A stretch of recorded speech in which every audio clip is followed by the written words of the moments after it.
मानाचा जय बाळमा मित्रांनो. तर आजकालची तरुण पिढी काय झाल्या भरपूर व्यसनाच्या नादी लागल्या मित्रांनो.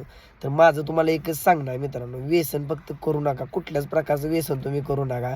आजकाल कित्येक जणांची घरं बरबाद झाली. ते आमचं वडील सुद्धा व्यसनानंच वारली ती दारूमुळे मित्रांनो. तर आज 10 ते 11 वर्ष झाले आमचं वडील वारून. तेव्हा मी मित्रांनो 17 ते 16 वर्षाचा होतो. तर मित्रांनो आता ड्रायव्हर बंधू काय म्हणतील, आम्हाला झोप येते ड्रायव्हिंग करते, तसं काय नसते मित्रांनो. तुम्ही जर मनात जर ठाणलं की बाबा आपण व्यसनच करायचं नाही, प्रामाणिकपणानं कष्ट करायचं, आपण व्यसनच करायचं नाही, तर तुम्ही करू शकताय. मी सुद्धा ड्रायव्हिंग केलेला मित्रांनो माणूस आहे. माझ्यासुद्धा मित्रांनो 4 गाड्या आहेत. त्या तुमचं हुबळी, कर्नाटक, बेळगाव, सोलापूर, मालेगाव, नाशिक, सुरत बिरत एवढ्या लांबपर्यंत मी गाडी चालवली मित्रांनो. मुंबई बिंबई आता बंद का केलं म्हणजे आपल्याला मामांच्या आशीर्वादाने मित्रांनो आपल्याला आजकाल बिझनेसला म्हणजे आपल्या व्यवसायाला, मंडप व्यवसाय असो, बंगाली व्यवसायाला आजकाल आपल्याला काम आहे ती. त्यामुळे आपण थोडंसं लांब जाणं बंद केलेलं आहे. फक्त तुम्हाला एवढं सांगणं आहे, तुम्ही जर व्यसन केलं मित्रांनो शरीराचं मात्र होते, शरीर बाद होते. फक्त व्यसन करू नका.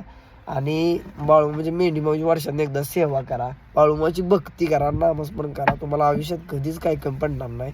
तर मित्रांनो एवढंच माझं सांगणं आहे. व्हिडिओ जास्तीत जास्त शेअर करा, जेणेकरून कुठल्या भावाने आपलं व्यसन केलं पाहिजे. व्यसन म्हणजे काय हो, पैसे पण जाते, ती शरीराचं मात्र पण होतंय. आणि मित्रांनो कसं असतंय, घरात आपण जर करत असलो, आपणच व्यसन केलं, तर आपला बारका भाऊ म्हणा, आपली पोरं म्हणा तसंच आदर्श घेते ते मित्रांनो. आणि एकमेकाच्या संगतीनं सुद्धा हा नाद लागू शकतो.